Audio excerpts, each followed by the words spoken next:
প্রথম বলেছেন মুসলিমিন ওয়াল মুসলিমাত, একজন মানুষ যদি তিনি মুসলমান হয়ে থাকেন, পুরুষ হোক মহিলা হোক, দুজনের মর্যাদা সমান। একজন মানুষ যদি মুমিন হয় আর একজন মহিলা যদি মুমিনা হয়, দুজনের মর্যাদা সমান। একজন যদি কানিতিন হয়, আনুগত্যশীল হয়, আরেকজন যদি কানিতাত হয়, দুজনের মর্যাদা কার কাছে সমান? আল্লাহর কাছে সমান। কারো মর্যাদা বেশি, কারো মর্যাদা কম, বিষয়টি এমন নয়। তাহলে আমরা এবার জানবো মুসলিমিন ওয়াল মুসলিমাত, আত্মসমর্পণকারী। আত্মসমর্পণকারী এটা আল্লাহ সুবহানাহু ওয়া তাআলা প্রথমে বলে দিয়েছেন। আল্লাহ সুবহানাহু ওয়া তাআলার কাছে যদি আমাদের কোনো নেক কাজের ফলাফল পেতে হয়, তাহলে প্রথম একটা শর্ত হলো আপনাকে আমাকে মুসলমান হতে হবে। কি হতে হবে? আর মুসলমানের সূত্র হলো কালেমা তাইয়্যিবা লা ইলাহা ইল্লাল্লাহু মুহাম্মাদুর রাসূলুল্লাহ। এটা হলো কালেমার সূত্র। এই সূত্র যখন পড়বেন, আপনার মনে করেন একটা এক পেয়ে যাবেন। এই কালেমা, এই সূত্র, এটা হলো আপনার একের দাবিদার।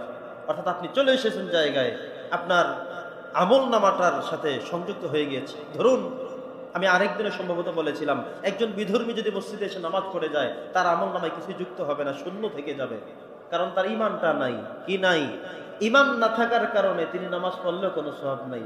তিনি যদি 200 টাকা মসজিদে দান করে যান, এই টাকাও তাকে মুক্ত করতে পারবে না, কোনো সওয়াব তার আমল নামায় আসবে না, কারণ তার মূল ইমানটা ছিল না। তাহলে তিনি যতই কাজ করবেন, শুধু তার শূন্য শূন্য, এর থেকে বেশি কিছু পাওয়ার সুযোগ নেই। আপনি আমি যখন মুসলমান হলাম, আমরা একটা এক পেয়ে গিয়েছি। ইমান আমাকে পরিচয় করায় দেয়, সাক্ষ্য করায় দেয় যে আমি আল্লাহর কাছে একজন গ্রহণযোগ্য বান্দা হিসেবে আমার নাম উঠে গেছে। আমি একটা এক পেয়ে গেলাম। নামাজ পড়বেন, পরে একটা শূন্য হয়ে যাবে, হবে 10। এক যদি আগে থাকে, সামনে যত শূন্য আসবে সব বাড়বে না কমবে? শুধু বাড়বে। আমার এক আছে, মানে আমার ইমান আছে, আমি মুসলমান, আমি মুসলমানের কাতারে আছি, আমার এক চলে আসছে। এরপরে আপনি টাকা দিবেন মসজিদে, একটা শূন্য যুক্ত হয়ে আপনার 10 হয়ে যাবে। নামাজ পড়বেন, আরেকটা শূন্য হয়ে 100 হয়ে যাবে। আবার একটা নেক কাজ করবেন, আমল করবেন, আবার শূন্য যুক্ত হতে হতে 1000, 1 লক্ষ, এভাবে করে করে আপনার আমল, আমার আমল দিন দিন বাড়তে থাকবে। তাহলে ইমান হলো মূল সূত্র, মূল একের কাজ করে। ইমানদার হবে না, তিনি যত সওয়াব করবেন, যত নেক কাজ করবেন, যত মানুষের খাওয়াবেন, যা কিছুই করবেন, তার আমল নামায় কোনো সওয়াব আসবে না, কারণ তার মূল সূত্র নাই, ইমানটা নাই। যেটা থাকলে তার সওয়াবের মাত্রা দিন দিন বাড়তো, সেই জিনিসটাই তার নাই। তাহলে বোঝা গেল আমরা যারা মুসলমান হয়েছি, আমরা কি মুসলমান হয়ে খুশি না বেজার? আমরা পড়ছি আলহামদুলিল্লাহ।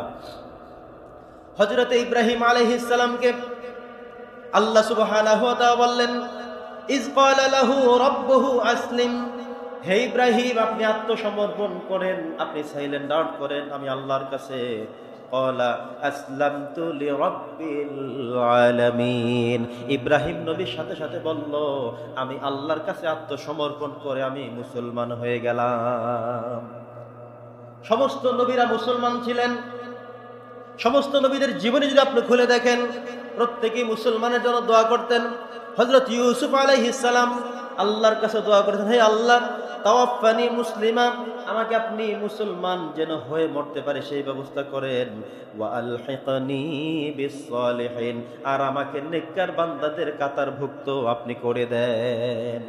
ইব্রাহিম নবীর ব্যাপারে আল্লাহ তাআলা বলছেন, মা কানা ইব্রাহিমু ইয়াহুদিয়ান ওয়ালা নাসরানিয়ান ওয়ালাকিন হানিফাম মুসলিমা, আমার ইব্রাহিম ইহুদিও না, খ্রিস্টানও না, নাসারাও না, মজুসিও না, বরং ওয়ালাকিন হানিফাম মুসলিমা, সে হলো একনিষ্ঠ মুসলমান। সুবহানাল্লাহ, ইব্রাহিম আলাইহিস সালাম মুসলমান, এই কথা বলেছেন কে? আমরা তো জানতাম না, আমরা মনে করছি আমরাই মুসলমান, কিন্তু আল্লাহ বলেছেন না। নবীদের জীবনী খুললে দেখা যায় প্রত্যেক নবীরাই মুসলমানের কথা তাদের এসেছে কোরআনুল কারীমে। তো নবী করিম সাল্লাল্লাহু আলাইহি সাল্লাম বলেছেন, আল্লাহ সুবহানাহু ওয়া তাআলার পক্ষ থেকে যতগুলো বিধান আমার আপনার জন্য নাজিল হয়েছে, কোরআনুল কারীমে যা কিছু বর্ণনা করা হয়েছে, এমন কোনো বিধান নাই যে আমি মানবো আপনি মানবেন না, এটা হতে পারবে না। আপনি মানবেন আমি মানতে পারবো না, এটা হতে পারবে না। আমি 50টা মানবো, 2টা মানবো না, এটা হতে পারবে না। বরং কোরআনুল কারীমে যতগুলো বিধান আল্লাহ তাআলা দিয়ে দিয়েছেন, প্রত্যেকটা বিধান আমাকে শুনতেও হবে, মানতেও হবে। তার নাম হলো মুসলমান। সুবহানাল্লাহ। তাহলে মুসলমানটা অনেক কঠিন জিনিস, কিন্তু আপনি একেবারে রং তামাশা মনে করবেন না। যারে মুসলমান, কালেমা পড়লেই মুসলমান।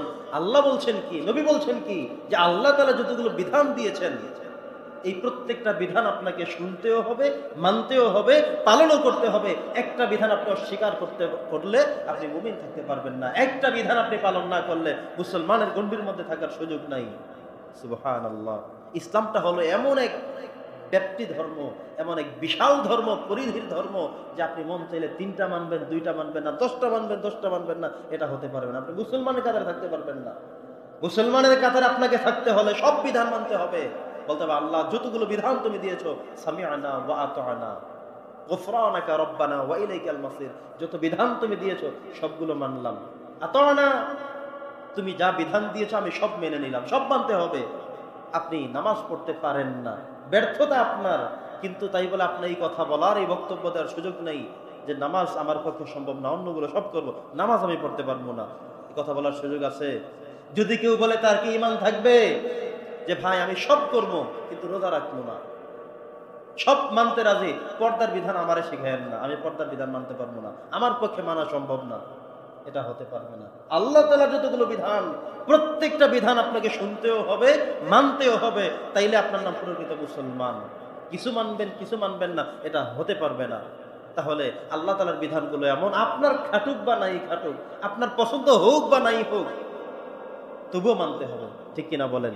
এই যে নামাজ, দৈনিক 5 ওয়াক্ত নামাজ, আপনি ফজর পড়তে পারেন না, আপনার ব্যর্থতা, আপনার সমস্যা, কিন্তু তাই বলে আপনার এই কথা বলার সুযোগ, ফজর আমি পড়বো না, সুযোগ আছে? ইমান কি থাকবে না দৌড় দিবে? ইমান চলে যাবে যে তুমি যেহেতু ফজর পড়বা না বলছো, আমি তোমার সাথে নাই।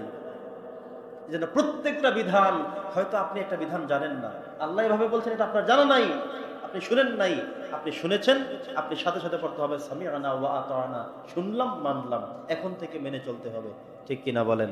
তাহলে আল্লাহ তাআলার প্রত্যেকটা বিধানের সামনে বান্দা সাইলেন্ট আউট হয়ে যাবে, সব মানতে হবে, মানবে না সে কথা বলার কোনো সুযোগ আছে? কথা আছে? নাই।